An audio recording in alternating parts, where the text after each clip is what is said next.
بہت بڑی چیز جو بیماری انسان کو یاد دلاتی ہے وہ یہ ہے، چاہے کوئی جوان ہو یا بوڑھا ہو یا کسی بھی عمر کا ہو، اگر مکلف ہے، بالغ ہے، اس کو اگر بیماری آتی ہے تو وہ بیماری اس کو یاد دلاتی ہے کہ تم ہمیشہ دنیا میں رہنے کے لیے نہیں آئے ہو۔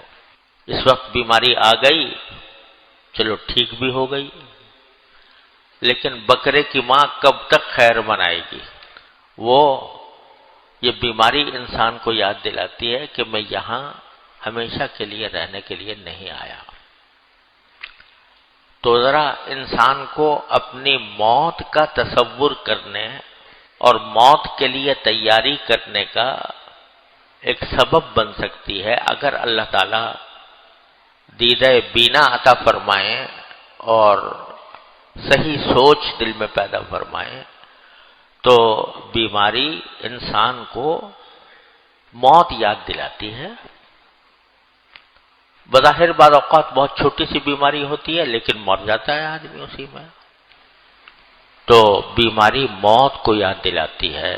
جب موت کو یاد دلاتی ہے تو کچھ اس کی فکر بھی ایک مسلمان کو پیدا ہوتی ہے کہ پتہ نہیں میری موت کب آ جائے تو میں اس کے لیے کچھ تیاری کر لوں۔ میں نے اپنے والد ماجد رحمۃ اللہ علیہ سے، حضرت مولانا مفتی محمد شفیع صاحب رحمۃ اللہ علیہ، اللہ تعالیٰ ان کے درجات بلند فرمائے، ان سے سنا، حضرت نے کہیں حکایت پڑھی ہوگی، ہے تو حکایت ہی لیکن بڑی سبق آموز ہے۔ حکایت یہ ہے کہ ایک شخص نے ملک الموت یعنی حضرت عزرائیل علیہ السلام کو خواب میں دیکھا۔ ملک الموت جن کو اللہ تعالیٰ نے انسانوں کی روح قبض کرنے کے لیے پیدا فرمایا ہے اور یہی وہ خدمت انجام دیتے ہیں۔ اللہ تعالیٰ کے حکم سے لوگوں کی روحیں قبض کرتے ہیں، جس کا حکم ہو جاتا ہے کہ وہ جاؤ قبض کر لو، روح قبض کرنے کے لیے پہنچ جاتے ہیں۔ تو کسی نے ان کو خواب میں دیکھا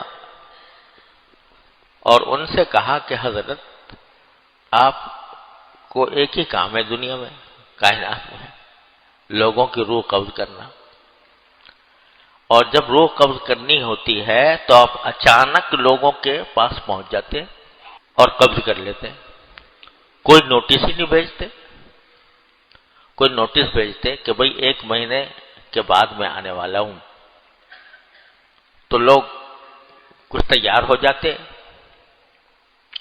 اور تیار ہو کر پھر دنیا سے رخصت ہوتے۔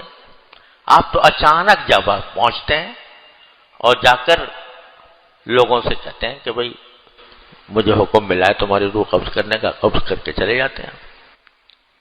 تو کچھ خدا کے لیے نوٹس تو بھیجا کرے تاکہ آدمی جو ہے وہ کچھ تیاری کر لے کہ میں مرنے والا ہوں۔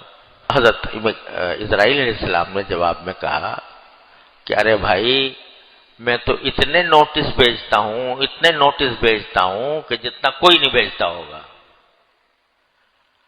لیکن میں کیا کروں، کوئی نوٹس پر کان ہی نہیں دھرتا۔ انہوں نے کہا کب بھیجتے ہیں؟ کہا کہ جب تمہیں بخار آتا ہے تو میرا نوٹس ہوتا ہے، تمہیں کوئی بیماری لاحق ہوتی ہے میرا نوٹس ہوتا ہے، جب تمہاری عمر 60 سے اوپر پہنچ جاتی ہے میرا نوٹس ہوتا ہے، تمہارے جب پوتے پیدا ہو جاتے ہیں میرا نوٹس ہوتا ہے، تمہارے بال سفید ہو جاتے ہیں میرا نوٹس ہوتا ہے۔ ہر موقع پر میں تم کو نوٹس بھیجتا ہوں کہ اب تمہارا وقت قریب آ رہا ہے، لیکن میں کیا کروں کہ تم نوٹس لیتے ہی نہیں ہو، تم اس کے اوپر عمل کرتے ہی نہیں ہو، یہ سمجھتے ہو کہ بس ساری زندگی ایسے ہی رہنی۔